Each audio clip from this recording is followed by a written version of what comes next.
Welcome back to Book Club. Well, before we get anywhere near books, I thought I would mention that something interesting happened last week. Audie the Bad Cat, who is tromping around here looking for mischief, got his first piece of mail. Now, he's received things in the mail, but this one was addressed to him. And Janika sent him this is a tomato, and these are soft, woolly things, and a summer squash. At first, I thought it was a banana, but then I realized they're both vegetables. This is tomato, this is summer squash. And Audie has really enjoyed having these. And I like it too because they're very soft. So, you get out of bed in the middle of the night and step on this. It's not as bad as some of the toys that he's kicked around the house. But Audie doesn't really like toys very much. He'll play with the toy for a few seconds and then leave it alone. Well, judging by the fact that I've found these in the last 3 days, just about everywhere, I take it he likes them. So, today we are changing our opening for a bit. And it's just for today, because I wanted to give you a chance to see Audie and his toys. Thrilled the daylights out of me because, like I say, this is not a cat who plays. His idea of playing is he catches a mouse and then lets it go and then catches it again, which is the kind of disturbing play I'd really rather he not get into. So, here we go. Welcome to the Audie Show.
Okay, so today we are finishing up with Go Set a Watchman.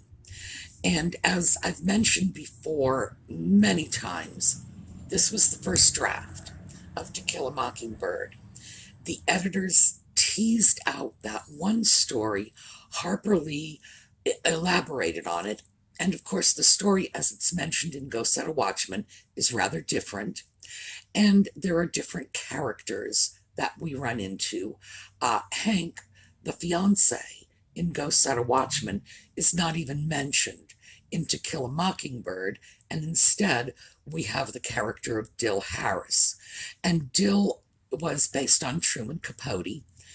Capote and Lee were lifelong friends, and in fact, she helped him with In Cold Blood, which is one of the best 20th century American novels. It doesn't touch To Kill a Mockingbird, but it's definitely on the list of top 100. I had a professor, and it wasn't an English class. I don't remember what the class was. I can't even remember who the professor was, to tell you the truth. But he used to frequently say that the opening paragraph of In Cold Blood was one of the finest pieces of descriptive prose in the English language. So, if you don't want to read the story, and I'm with you 100%, because this was the story about a brutal home invasion murder, and that's not everybody's cup of tea. Don't want to read it, don't read it. But if you have the chance to read the first couple of paragraphs, yeah, it's probably worthwhile. So, Go Set a Watchman really is sort of a coming-of-age story. And in this sort of rendition of the tale, Scout Finch grows up, she becomes an adult, she sees her father consorting with racists, tolerating them, talking to them, and she's very appalled by this, and consequently thinks less of her father for it. She goes back to see Calpurnia, the cook, and that was her position in the Finch household, the cook, who really raised Scout and her brother Jem, and she's shocked and hurt when she realizes that her relationship with Calpurnia was not the same as Calpurnia's relationship with her. Scout saw Calpurnia as a surrogate mother, and apparently Calpurnia saw Scout as a paycheck, just a job she did. She was taking care of the little white kids. She had her own family. And that was certainly an interesting eye-opener for Scout. So we have a coming of age and combined with a you can't go back again tale. I think it was worth the read. It is not the brilliant piece of literature that To Kill a Mockingbird is, but it's not crap either. Yes, okay, fine. I know, because you couldn't be content unless they saw your tail. They saw you play with your toys, too. Yes, I have your toys here. Is that why you're here? Yes, he may be here because I still do have his toys. Do you want them? So, I did want to talk to you all about the future of book club. Book club started as a way of remaining in contact with parts of our community that are still isolated, still locked down. I know, vaccines are out, people are able to get out into society more. I don't know about the rest of you, but for me, it has been over a year since I've actually been able to sit down and have lunch in a restaurant. So my life is not back to normal yet. And I know for a lot of our YouTube community, it's a long way from normal. And this was something we were going to do as outreach. But the viewership is low on this. And ordinarily, I'm not concerned about things like that because it's, so what? We're doing what we're doing. And if it meets the YouTube algorithms, oh, well, great. And if it doesn't, oh, well, too bad. But here, I'm going to sit you down. I am concerned that a lot of the people who are on lockdown are just not readers, and that this is not the best way to stay in touch with as many people in our YouTube community as might need that contact. So I'm going to put book club on the back burner for a while, but I am not stopping these videos. Here's what I'm thinking instead, and we'll try it for a while, see if this works. Let's just talk about stuff. We have a whole comment section. Let me know what you want to talk about, because I'm up for anything. We can talk about conspiracy theories. You know I love a good conspiracy theory. We can talk about pop culture. We can talk about history. We can talk about whatever you want. And maybe if we switch this up a little and do something that's just a low-load chat video once a week. Like I say, whatever strikes your fancy.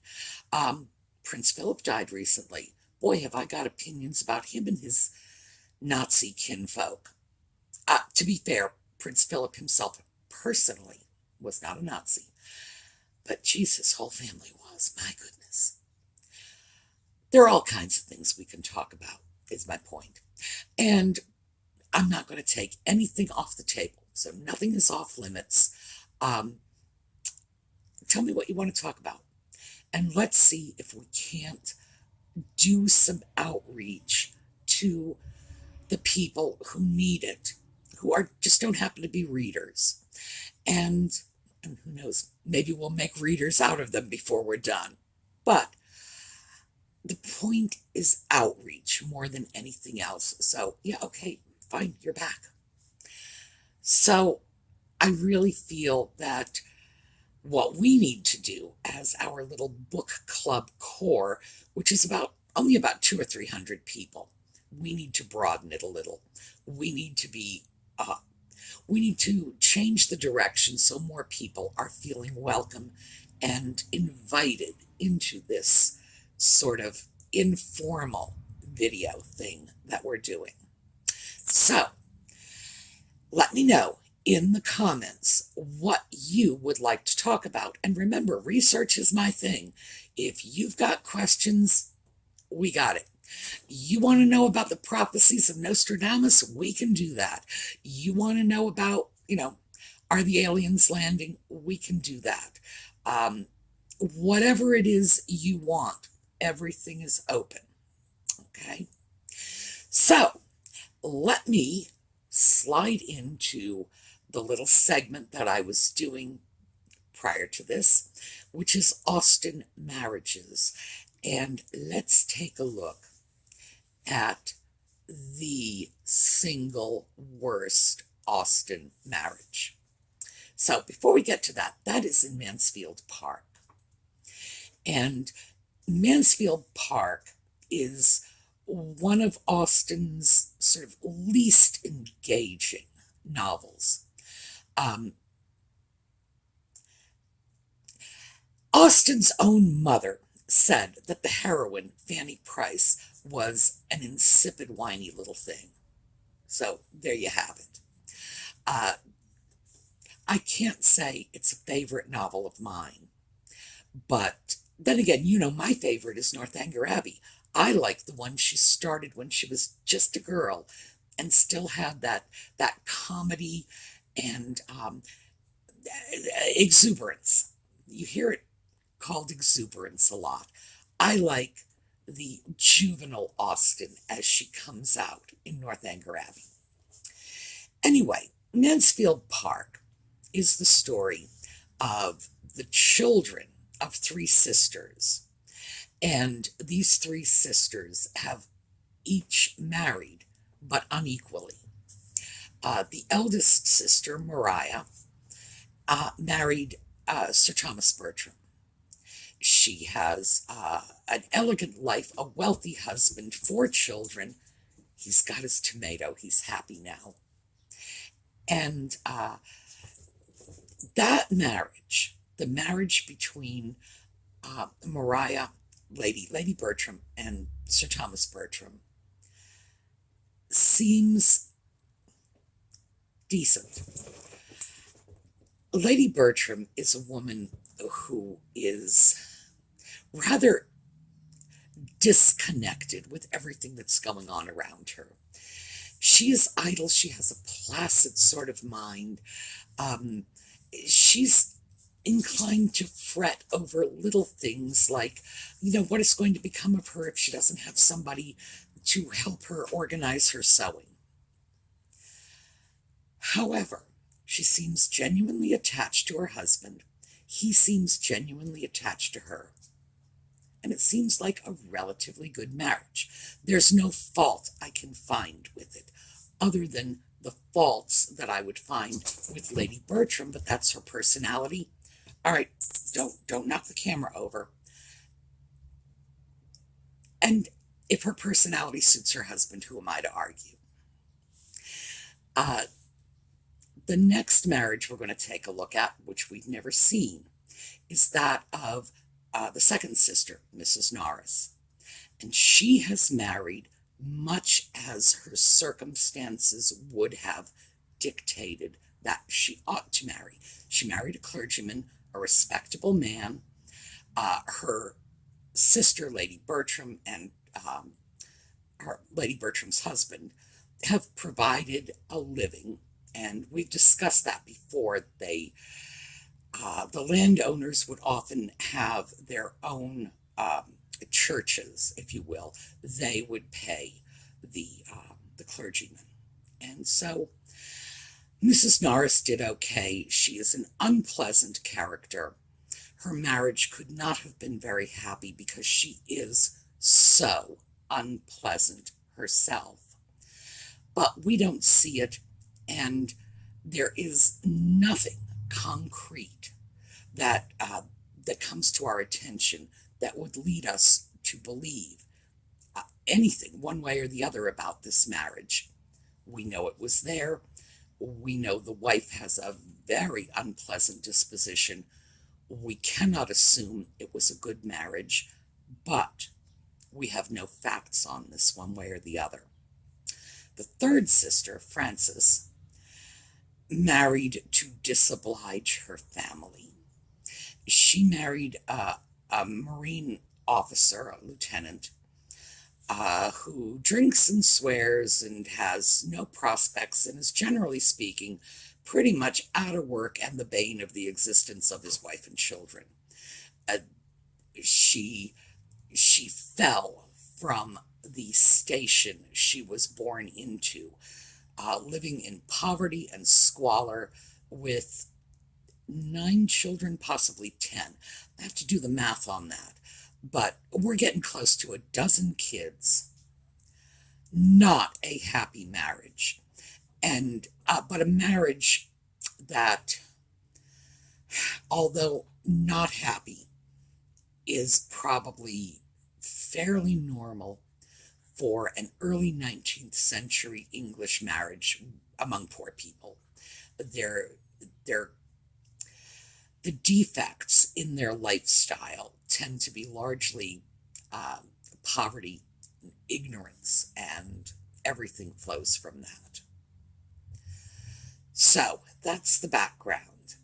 The Bertrams take Fanny, the eldest daughter of our impoverished sister, into their home and basically, raise her up with their own kids.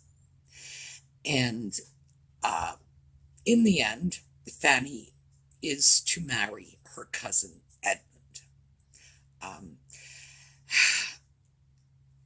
I don't know what to say about this. I am not a fan of close marriage. I don't think it's genetically sound.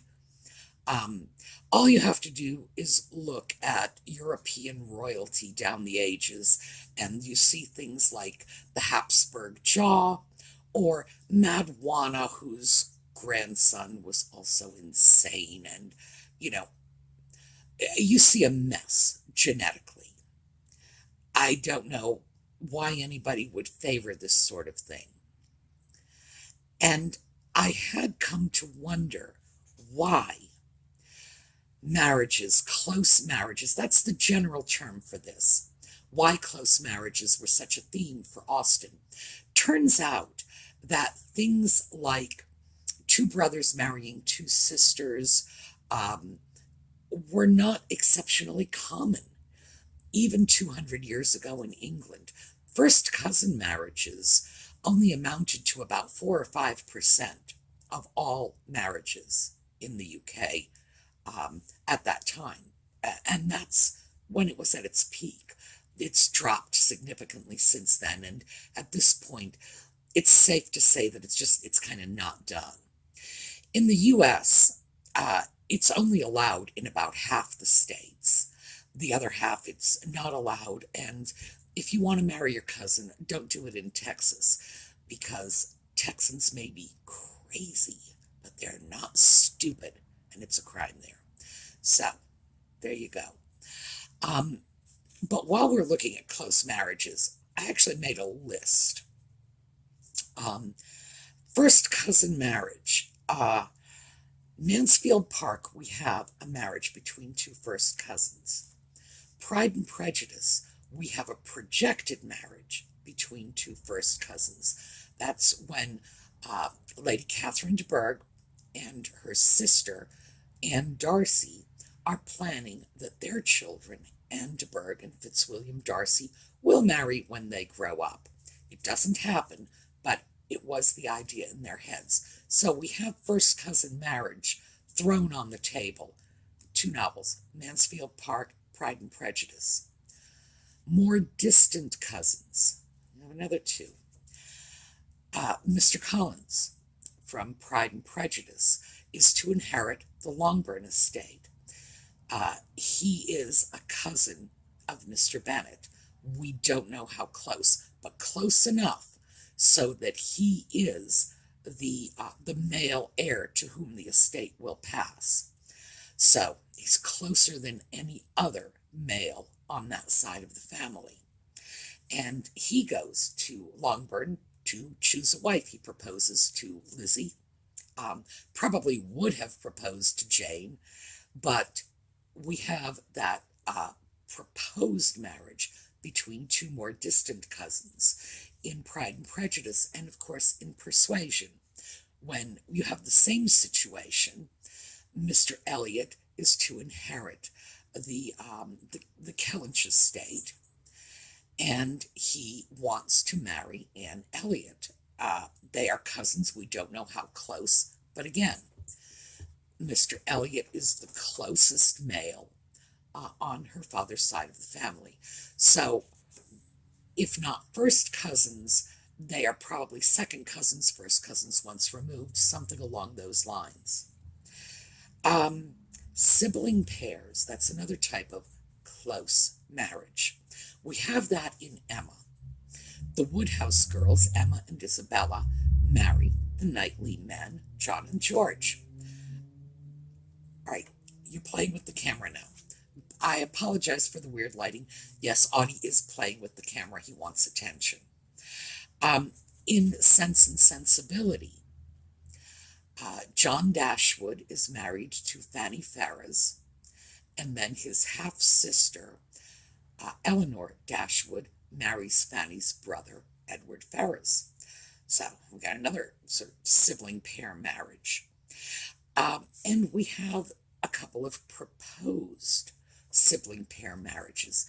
In Pride and Prejudice, we learn that it is suspected that the reason Caroline Bingley wants to get her brother Charles to marry Mr. Darcy's sister Georgiana is so that it would pave the way for her own marriage to Darcy, and creating that sibling pair marriage. And this doesn't come off, and was probably pretty fanciful pie in the sky to begin with, but it's proposed, it was put on the table. And in Northanger Abbey, John Thorpe wants to marry Catherine Morland, and Isabella Thorpe is, for a brief period, engaged to James Morland. So we find that in all six, I'm not counting Lady Susan, in all six of Austen's major novels, we see this sort of close marriage thing going on, which I do not understand, because the math tells me that it was not a common thing. Even, in early 19th century England, this was not the norm. It's the norm for Austen. And if you took Austen's work alone and used it as a measuring rod for marriages in early 19th century England, you would have to say that by the early 21st century, they would be a nation full of imbeciles, because they all would have been marrying their cousins, to the point where you probably couldn't have found two people that were not related in that country. No, this is something peculiar to Austen, and I do not quite understand it, but I'm throwing it out there. So, the marriage between Fanny and her cousin Edmund, even though it's something that I sort of shudder about, hard to speculate on how that one is going to turn out. I would have to say that the likelihood of their children suffering from birth defects is higher than it ought to be. And beyond that, who knows? You're talking about two cousins who were raised together, know one another, presumably like one another well enough to be married. No surprises. It's probably going to be a happy marriage. They each know what they're getting, they know what they're bargaining for. We have two other marriages that we need to talk about in this.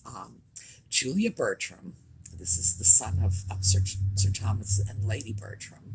This is the second daughter, the younger daughter, has gone off with her older sister when her older sister marries.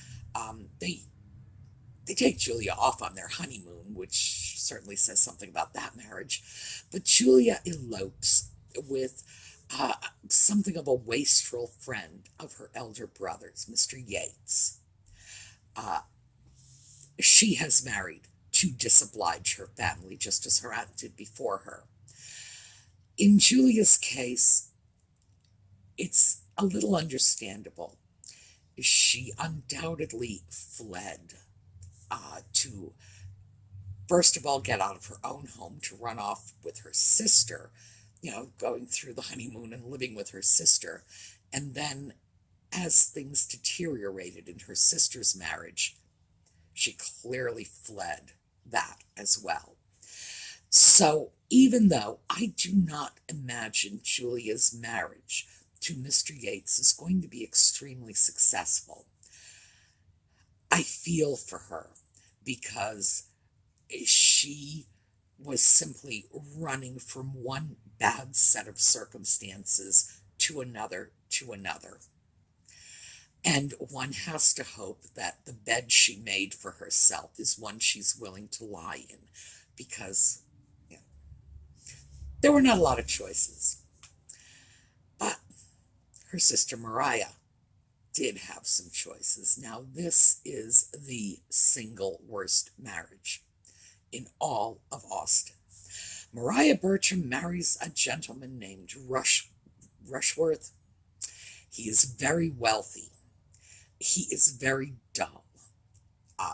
He is not a handsome man. He's a dull man with a great deal of money.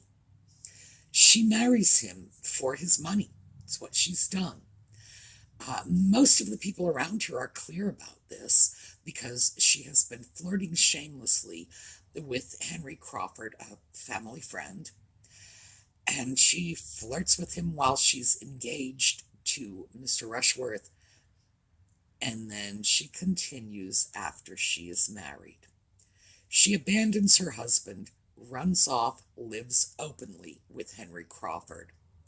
And as if that is not bad enough, it makes the papers. This hits the society pages. She is the daughter of a baronet, and Mr. Rushworth has a very considerable fortune. So, yeah. She has not only broken every taboo in the book, but she's done it publicly, and it can't be hushed up. So, Mr. Rushworth does divorce her. Henry Crawford had no real interest in her. She was sort of someone he was sporting with, and he leaves her, so she is abandoned, and she eventually takes up residence with her aunt, Mrs. Norris, remember, the unpleasant one, and the author tells us that their temperaments are basically their own punishment. So, this is why I have been saying people who talk about, oh, well, this marriage in Austen was bad, that marriage in Austen was bad, cannot have read Mansfield Park, because nothing even comes close to publicly abandoning your husband, living in sin. Keep in mind, in my lifetime, that would have been a shameful and disgraceful set of circumstances that the families would have gone to great lengths to cover up. And this is all over the papers. She ruined herself. She is not going to be, she's a baronet's daughter who is not going to go back into good society again. Her marriage prospects down the road are very limited. So Maria Bertram, the baronet's daughter, the belle of the ball, is living in obscurity with her unpleasant aunt. That's as bad as it gets. All right, so that is our sort of conclusion of this because we're wrapping up book club. Let me know in the comments what you want to talk about, because the next time we get together, we're just going to expand this a little. We're going to talk about some other stuff. Whatever you please, we will get into it, and we will see if we cannot reach out a little more to some of the other people who are still dealing with lockdown, with isolation, probably with their own set of medical issues to begin with, and see if we can't sort of invite them back into our little YouTube circle here. All right, we're going to take a look at a little slideshow on our way out. Audie has exhausted himself. He is across the room with one of his new little toys, sleeping with it. So I think he played himself out today. All right, I will see you all tomorrow morning. Meantime, take care and have a great day.